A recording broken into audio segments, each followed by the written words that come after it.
We are reading our questions today to the apostles at the very top and the prophets at the very top. Trisha King, Joseph Matera, Jeremiah Johnson, John Paul Kelly. We are asking the hard questions.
Starting soon.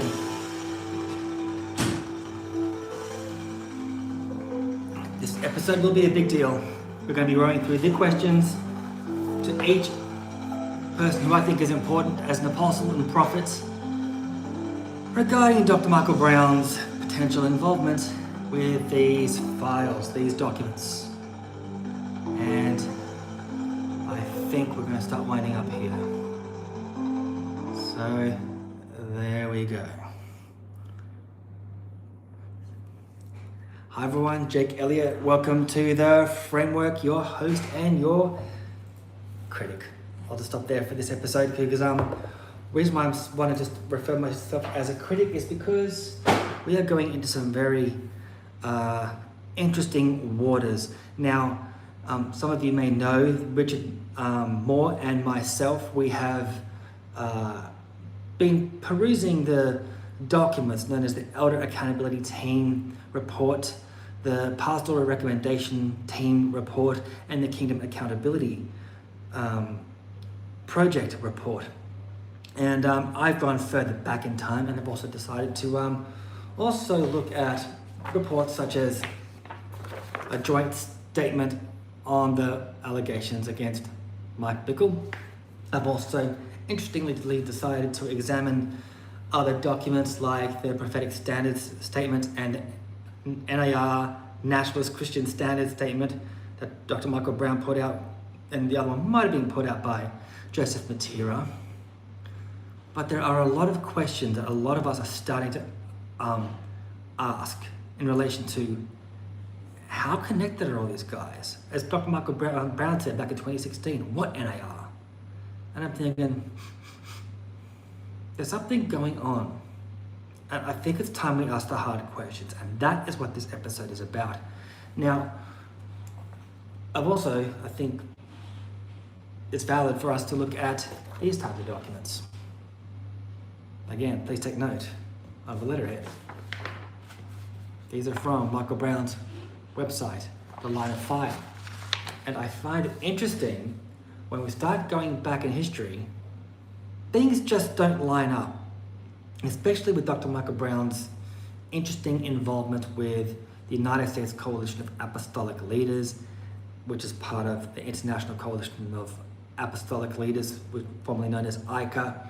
So I think it's really important that I say that, because some of the questions that I will be asking are not going to make sense to some of you, but there is a reason why I'm asking these questions. And if these questions, once you understand the direction of the questions, I think you're going to understand why these questions are very important. And if these questions do confuse you, I encourage you to hit the pause button and actually go, what is Jake Elliott talking about? And start typing in or looking up things like the Todd Bentley scandal, or Uskal, ICAL, Joseph Matera.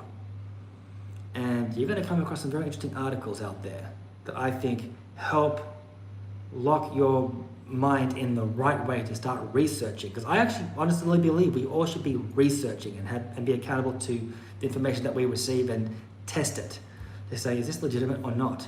So what I am very good at understanding is patterns and timelines, and that's where I do my best to start trying to figure out, where does this fit?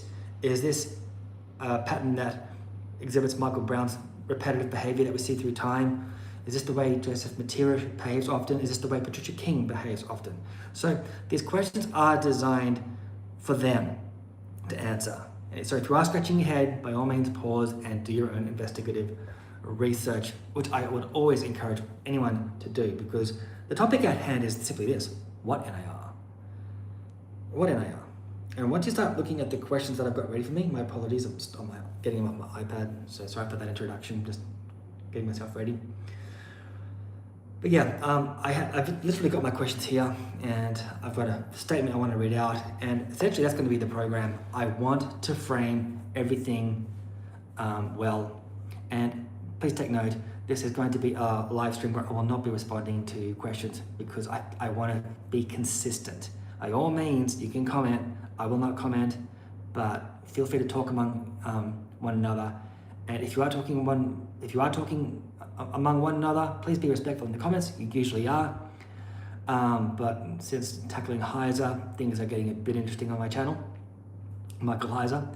And yeah, I think I've said all that I need to say. Again, in the comments section, feel free to drop what you think I'm actually doing, because these questions are deliberate.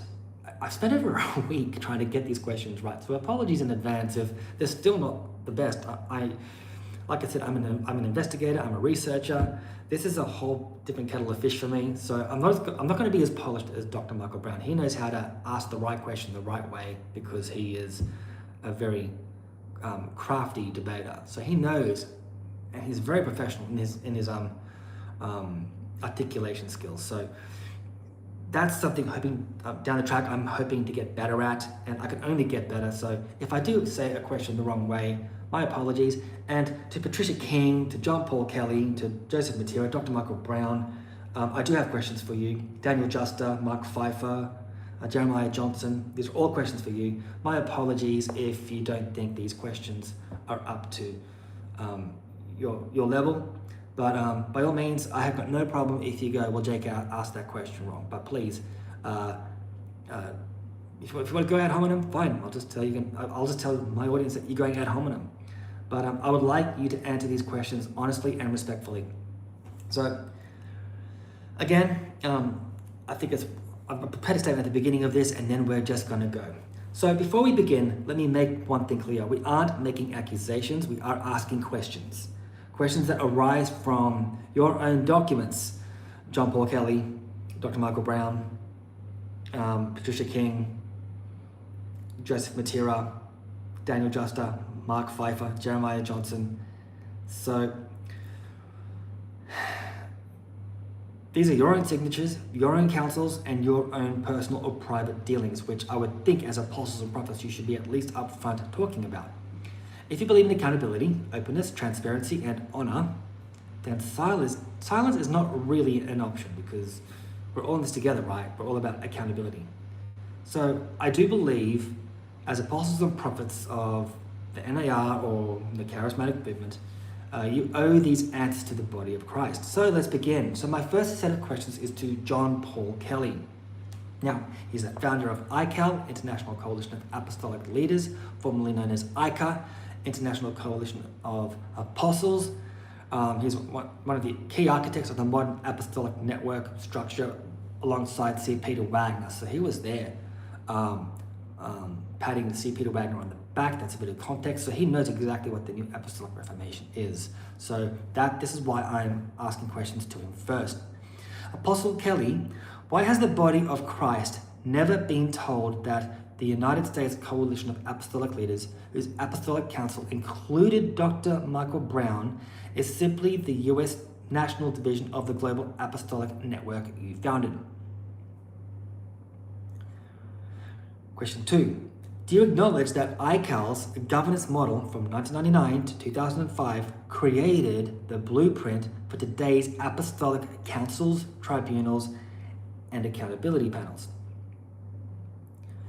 Did you foresee apostles adjudicating and restoring one another through internal councils without external oversight? That's question 3. Question 4.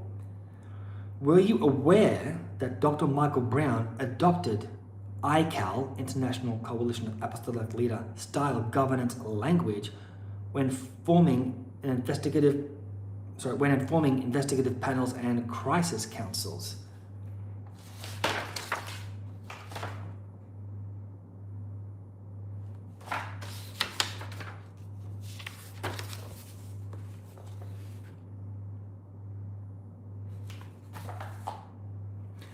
Do you approve of Dr. Brown using apostolic alignment structures to act as a central moral arbiter for the charismatic world?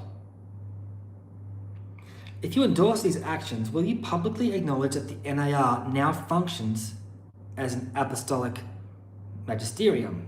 If you don't know what I mean, please see my last video. If you do not endorse this, will you publicly correct Dr. Brown for using a structure you pioneered to build a centralized authority you never intended?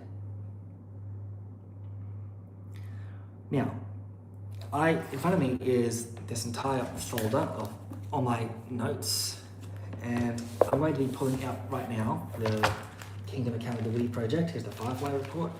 So apologies while I get to my notes. I want to pull it out because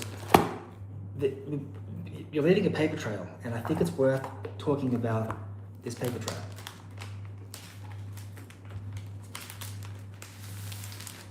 This document. That's a real legitimate document. Your name is on this document. It's the last document that came out. The Elders Accountability Team report came out first, then the Pastoral Recommendation Team came out second, and then the Kingdom Accountability Project came out third, and your name is at the very top. Mark Pfeiffer's name is second. This is my question. If I can find it again.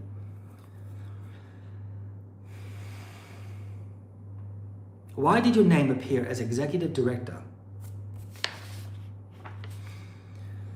of the Kingdom Accountability Project, yet International Coalition of Apostolic Leaders made no announcement to the body of Christ about the KAP's existence or the KAP's existence? There was no alert of this report coming, and there was no alert of this Kingdom Accountability Project team existing, from my understanding, regarding the IHOPKC context. Who authorized KAP's creation? Who drafted it? Who approved it? And why was it concealed? Do you acknowledge that the Kingdom Accountability Project document became the template for later governing statements, like prophetic standards and a Christian nationalism statement?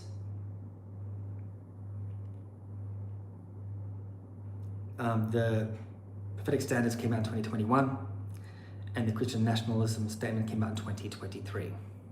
Yet this report Supposedly, this entire document came out in 2025.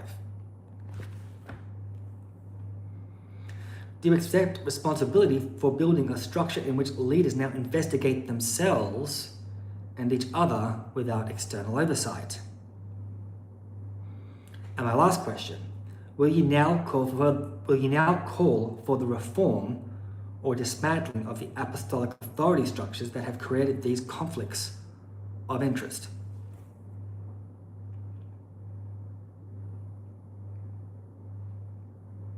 So, those are my questions for John Paul Kelly, Apostle John Paul Kelly of the International Coalition of Apostolic Leaders, one of the founders of a lot of the NAR networks alongside C. Peter Wagner. That fact cannot be denied. So now section 2, these are my questions for Dr. Michael Brown. This is the man around about 2016 was going, what NAR? And then decided to start suggesting that people like myself, Chris Rosborough, Richard Moore, the majority of these types of people, that didn't exist and that we invented it. And then he's like, oh, well, that NAR with C. Peter Wagner. Oh, that NAR. Well, apparently we made it up. So that's what's going on here. So Dr. Brown, this is question 1. Dr. Brown, why did you never disclose publicly that you served on the Uskal Apostolic Council? You kind of alluded that you were part of Uskal, but you never did that. The National Apostolic Leadership Team operating under the ICAL global structure. Who authorized you to form apostolic-style investigative councils that function as moral courts over the charismatic movement? Why did you use ICAL governance language, the very structure you publicly deny exists, when forming independent panels?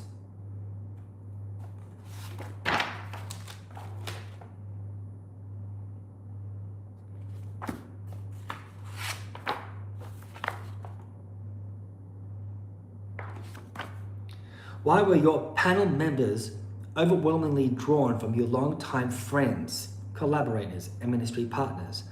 So folks, what I want you to take note is when you start looking at the people that put their names to people, things like the Todd Bentley investigation, or people who put their name to the statement, and you look at the prophetic standard statement, the NAR statement, and then this type of stuff. Same pool. That's why I'm asking that question. The PRT document, the Kingdom Accountability Project document, that's why I'm asking that question. Why did you encourage leaders to remove blogs and videos during scandals? Why silent the documentation? Why did you say you had no judicial authority over Todd Bentley, while simultaneously declaring you would determine guilt or innocence?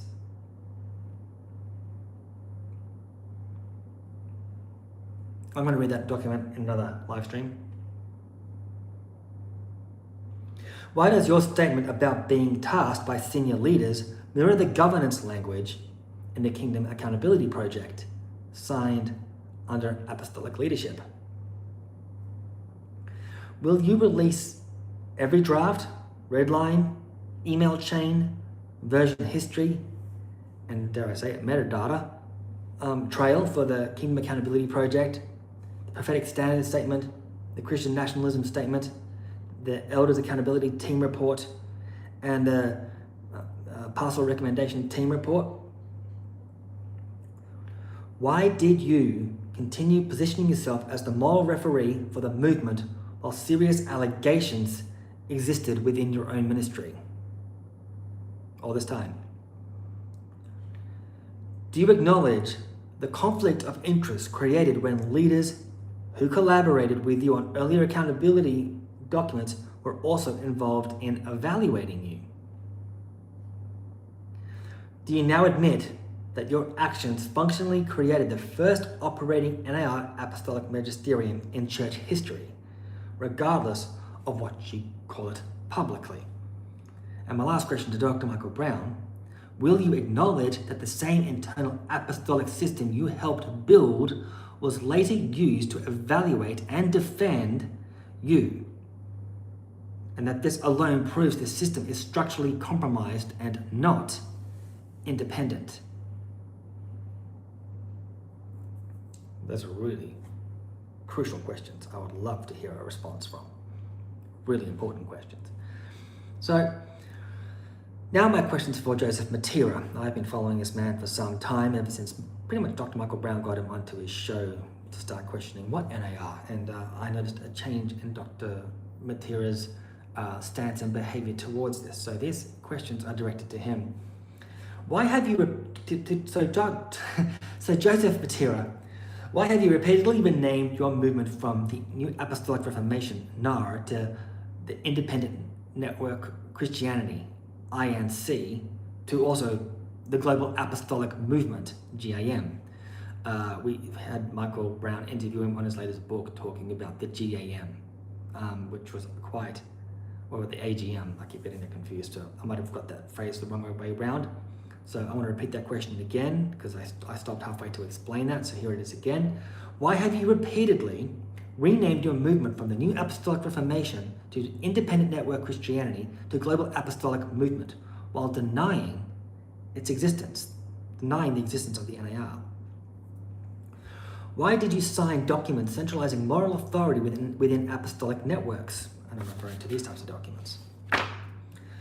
Did you coordinate with Dr. Brown on the Kingdom Accountability Project, the Prophetic Standards Statement, or Christian Nationalism Statement?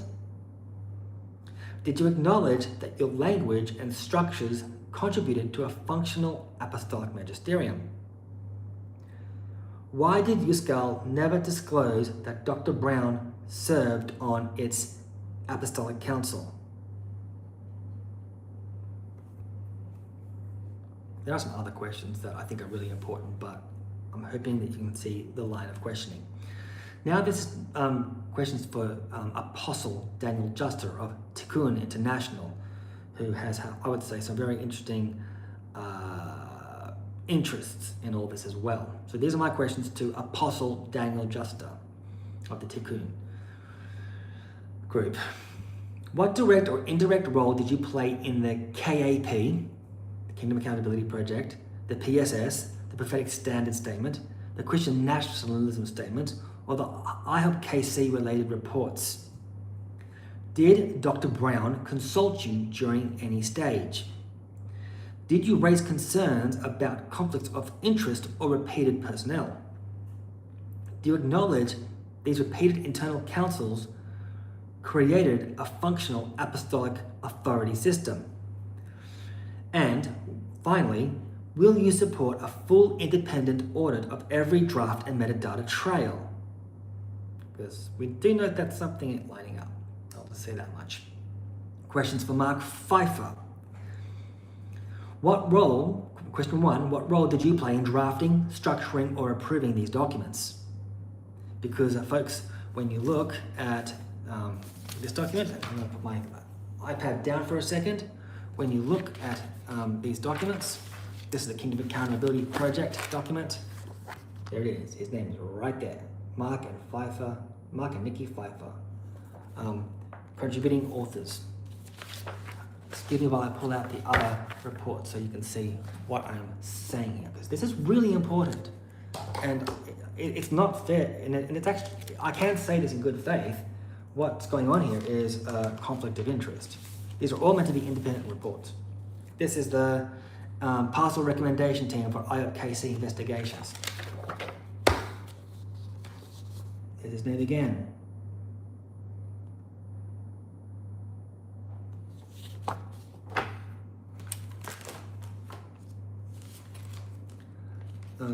And then I've got this one from the 3rd of March where you've got your fingerprints all over that, but I'm just going to go to this one instead.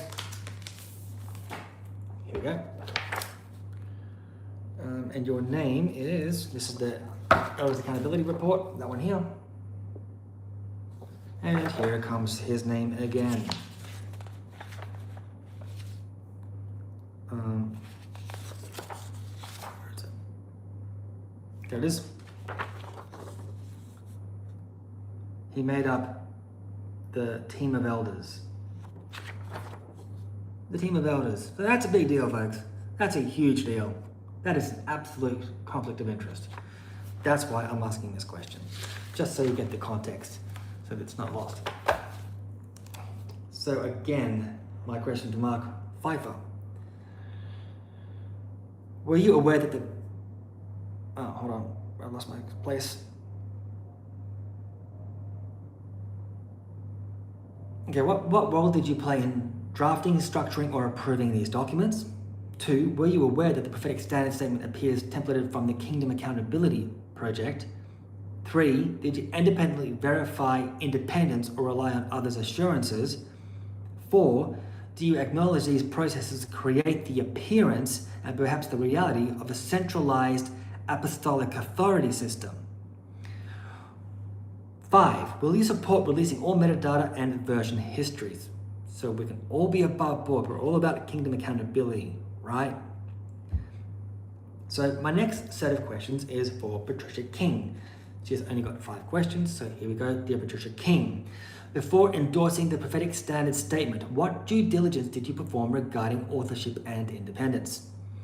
Did you know it mirrored earlier internal adjudication documents?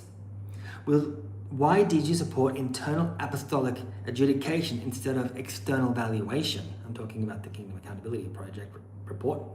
And do you now recognize the need for external oversight? To me, if you can answer all those 5 questions, that would be incredibly helpful, not just for me, but for so many other people, how involved you really are in all this. Now, section 7, these are questions for Jeremiah Johnson. Now, did you independently verify who drafted or edited the prophetic standard statement? That's 2021. Were you aware it formed part of a recurring internal adjudication cycle led by the same leaders? Question number 3. Do you acknowledge that endorsing it reinforced a functional apostolic magisterium? The apostolic magisterium is my words, but I think it's a very valid way of articulating what we're seeing. Would you now support full transparency, drafts, emails, metadata, everything, so that we can analyze exactly what's going on behind the scenes here, because something ain't lining up? What would you tell younger prophetic voices who fear the current system protects leaders instead of victims? I'll say that question again. What would you tell younger prophetic voices who fear the current system that we've currently been facing for the last few years with scandal and abuse? What would you tell younger prophetic voices who fear the current system protects leaders instead of victims? And now this is my last question to every single person that I've mentioned. So to John Paul Kelly, to Dr. Michael Brown, to Joseph Matera, to Daniel Juster, to Mark Pfeiffer, to Patricia King, and to now you, Jeremiah Johnson, this is my final question. Why have you been accountable to no one until now? What's changed? What's going on? So those are all my questions. I did not want to go too long. I have got a lot of work that I do have to continue to do behind the scenes, especially some of the projects. But folks, something is rotten in the state of Denmark. Something is rotting within this entire thing that's being presented. I am amazed the priority of this weird thing that's kind of resurfacing occasionally to hold people accountable. It wanted to prioritize Dr. Michael Brown first, instead of prioritizing proper reporting of Mike Bickle. I've been in the corporate world, and when I see that, I'm like, what's going on here? What is going on here? There are some serious things that need to be addressed. And Mark Pfeiffer, I'm looking at you. Dr. Michael Brown, I'm looking at you. John Paul Kelly, you haven't been that active for quite some time. So I'm interested to know why your name is suddenly attached to the Kingdom Accountability Project for 2025. You kept a very low profile. I had the impression that you weren't good with your health. So my prayers are with you in that sense, if your health is failing you. But I want to know your timeline of involvement in this personally. I think that would be fascinating. So folks, please share this video. Please put this video on their wall. This isn't rude. I wasn't being smarmy or aggressive. I think these are very important questions. I'm coming with the documents. I'm looking at the timelines. I'm looking at the behavior, and something is not lining up. If they honestly believe in kingdom accountability at all, then they would be transparent and they would have no problem answering those questions. And they would have no problem going, well, Jake, you could have said that question better. Fine, I'll accept that. But they need to be held accountable if they're pushing something like the Kingdom Accountability Project. And they need to be held accountable. And we hope that they can engage everyone when they start putting out these independent documents from independent teams, which Mark Pfeiffer, there's like Richard Moore, it's already established that there is things copy pasted and shared. And I even observed from 2 documents the magical idea of this independent parish council with an allusion to that in the Elders Accountability Team report. So there is, in my opinion, all I'm seeing is collusion. That's my honest opinion. And that's a horrible conclusion to come to if these teams are saying we are independent and these are our independent findings. So I hope they take the gloves off, and I hope they answer the questions, and I hope that we could all agree on that accountability is a good thing. So I've got nothing else to say. Love you all.